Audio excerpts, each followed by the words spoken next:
There can never be an excuse to be nasty and filthy just because you don't have money or if you have, drug issues. I don't think you should be a parent.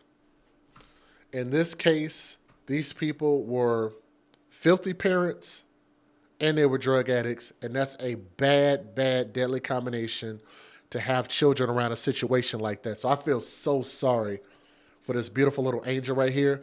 But I want y'all to hear this tale. Do me a favor and share this because people have to know what's going on with our baby. So I want to get this more exposure so these things can go viral. Some viewers may find the following content offensive and controversial. The information in this video comes from multiple sources, including court records, official police charges, news web articles, and interviews. This video commentary also contains my personal opinions about the facts of this story.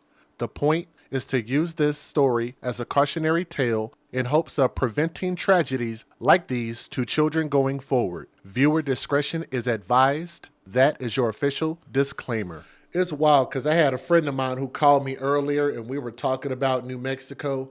So New Mexico has given us,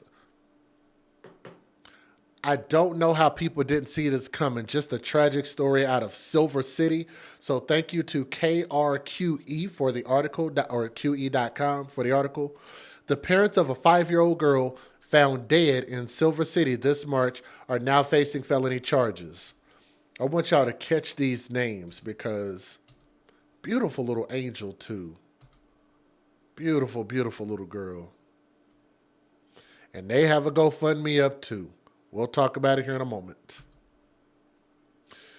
The person on the right-hand side of the screen, her name is Music Adam.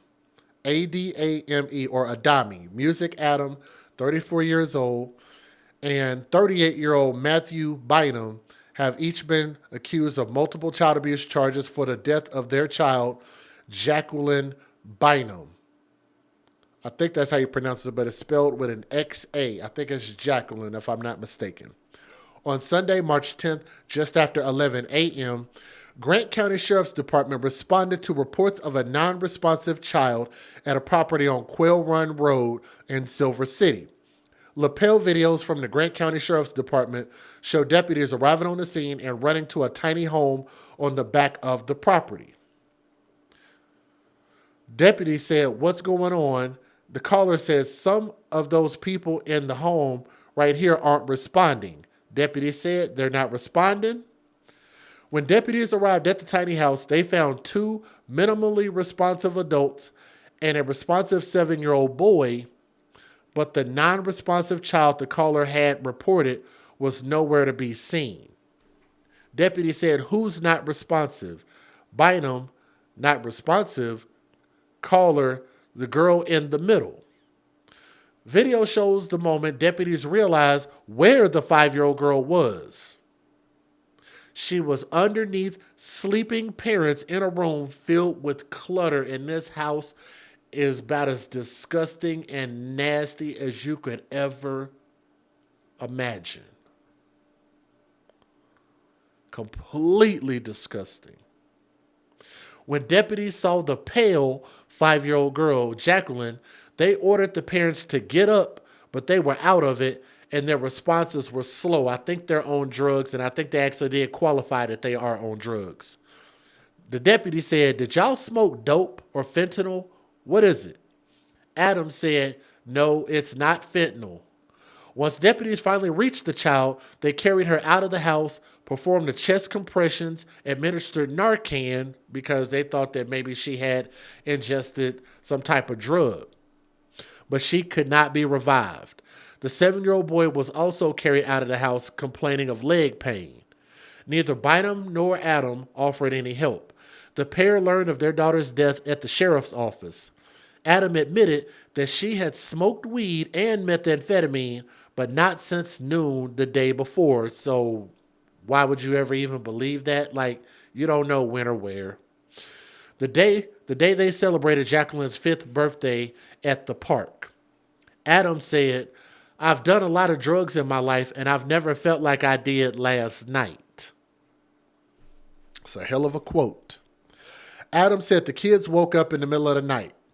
Adam said They weren't responding. If you asked them a question, there was no yes or no. There was just a crying. They were just crying. According to a criminal complaint, the primary cause of Jacqueline's death was carbon monoxide poisoning. Court documents and interviews with the parents revealed that the tiny home was without running water. Let me say that again. Without running water and a stable source of heat.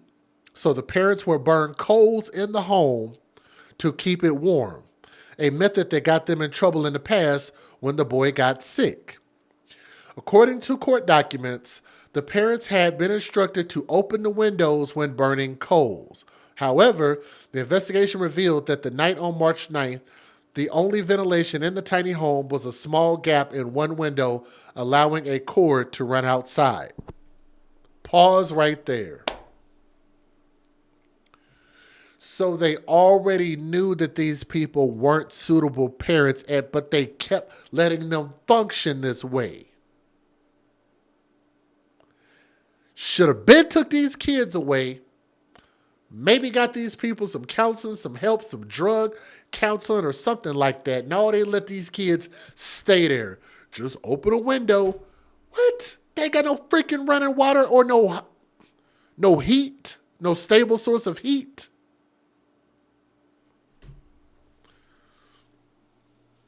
This is the parents' failure, but the system also failed too. The system also failed too in this case. The complaint states that the 7-year-old boy was checked into a hospital overnight on March 10th due to dehydration and pneumonia, referring to a lack of overall parental care. The complaint adds that the children were left to habitate in an extremely filthy tiny home, which was unsafe for human occupancy. Additionally, a hair follicle test showed that the 7-year-old boy had been exposed to methamphetamine. Adams said, and I quote, "They are the best thing that ever happened to me, and I'm not the best thing to ever happen to them." Self-soothing, feeling sorry for herself. The 7-year-old boy was taken into the custody of CYFD, which had received call-outs to the property in response to the concerning state of the children prior to this incident. According to CYFD documents provided by the Sheriff's Department, the majority of call-outs resulted in failure to make contact with the parents or a lack of responsiveness from the parents.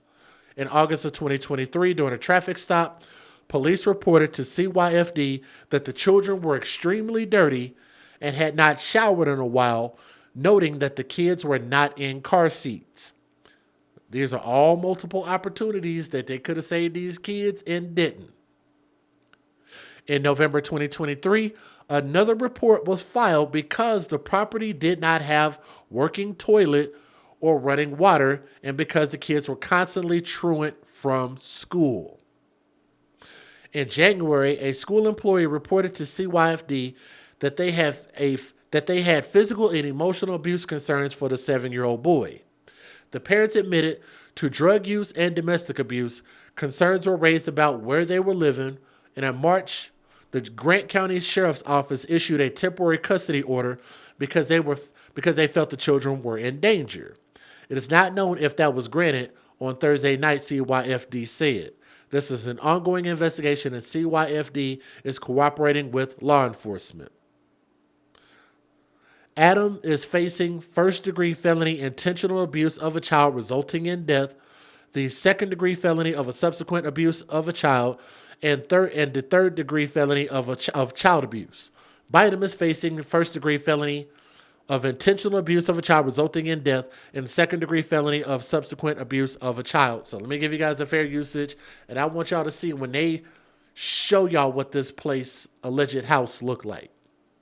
Federal law allows citizens to reproduce, distribute, or exhibit portions of copyrighted motion pictures, videotapes, or video discs under certain circumstances without the authorization of the copyright holder. This is called fair use. It is allowed for purposes of criticism, news reporting, teaching, and parody, which doesn't infringe of copyright under 17 U.S.C. 107. Do us a favor, help us out, make the story go viral, hit that thumbs up, and share this so more people can see it. Look at what these babies are having to go through. There have been a lot of questions to how a 5-year-old near Silver City died. Her body found underneath her parents, who were barely responsive. Tonight, the Grant County Sheriff's Office has released how she died. Her parents have been arrested. And this is a warning that this is going to be sensitive content. Following content contains material that may be harmful or traumatizing to some audiences, so you have been warned. Okay? Let's get it. And once again, CYFD knew about the conditions the children were living in. What's going on? Some of the people in the home right here that aren't responding. They're not responding? March 10th, near Silver City, a Grant County deputy runs to help a family. Parents sleeping on the floor and a 7-year-old boy are out of it. The one-bedroom home is a mess. Garbage, food, and clothes cover the floor. Let's go, get up. Yes, hurry up. Let's go, hurry up, get up. I'm going. You guys need to get out. What is it? We got a 10-7. Under the parents, deputies find a 5-year-old girl dead. Did y'all smoke dope? Huh? No. Fentanyl? What is it? No, it's not fentanyl. I got you, baby. Come on. An upset deputy tries to help the girl, while another deputy runs to help the boy who can't. Did y'all see all of that trash? And it looks like a dump site. Thank you. Just with them, look at that. Just even walking up to it. Look at that. Like, I'm not expecting for it to be perfect, but that looks like really bad. An upset deputy Look at that. tries to help the girl, Look at while all of that. another deputy runs to help the boy who can't walk. How old is your sister? Just turned 5 yesterday. She just turned 5? The boy explains to a deputy he doesn't want his sister to die. What did you take? Don't remember taking anything. I don't know what it is. Keep talking. I need to know. Yeah. I need to know so that we can help your kids. But the parents are not any help. They learn of the girl's death back at the sheriff's office. Her crying father, 39-year-old Matthew Bynum, doesn't want to talk. I've done a lot of drugs in my life, and I've never felt anything like I did last night. The mother, 34-year-old Music Adame, admits to smoking weed and meth, but not since noon the day before, the day they celebrated her daughter's 5th birthday at the park. She says the kids woke up in the middle of the night. They weren't responding to any, like if you asked them a question, there was no yes or no, there was just crying. 2 months later, a toxicology report on the girl showed a high percentage of carbon monoxide. The 7-year-old also tested positive for meth. Both parents now face child abuse, resulting in death. They are the best thing that ever happened to me. And I'm not the best thing to ever happen to them. Deputies believe the carbon monoxide poisoning came from the parents burning coal in the home. We are also getting a rare glimpse into just how many times CYFD have been involved with these children. In August, during a traffic stop, police reported to CYFD the children were extremely dirty, hadn't showered in a while, and kids were not in car seats. In November, another report because the property didn't have a toilet or running water, and the kids were constantly truant from school. In January, a school employee reports to CYFD there are physical and emotional abuse concerns. The parents admit to drug use and domestic abuse, and there are worries about where they are living. In March, the Grant County Sheriff's Office issued a temporary custody order because they felt the children were in danger. We don't know if that was granted. CYFD says tonight this is an ongoing investigation, and CYFD is cooperating with law enforcement. I don't even know what to say and how these people were able to produce multiple children. CPS, DHS, whatever it is, anybody who's come out here, they've had multiple calls to save these children. The prevalent question and the dominant question has to be, how did y'all miss this? How do you see this baby's face? And you could even tell her face is even dirty in that picture. And the fact that somebody has a GoFundMe up for $4,300 for what? Funeral expenses are usually covered by the state, But nonetheless, I think people are going to continue to just keep donating to watching these children die and then go and then donate. We won't donate to living children, but we'll donate to dead ones who don't even need what they're asking the funds for. But this little girl and that boy, and thank goodness that he survived, were doomed because nobody came in to save them, especially their own parents. Their parents sucked, and I think their parents are just flat out drug addicts. They chose that life and didn't want to do any better and chose their own personal pleasures, which is what those demons of drug addiction can do to you, which is why we've been told all our life, don't do drugs, just say no.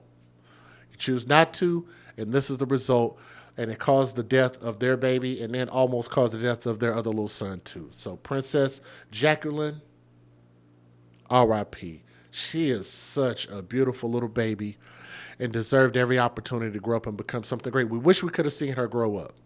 But keep the boy in your prayers because he's traumatized knowing, and once he finds out that his sister did not survive. These people, I don't know how much time in prison you give them for this.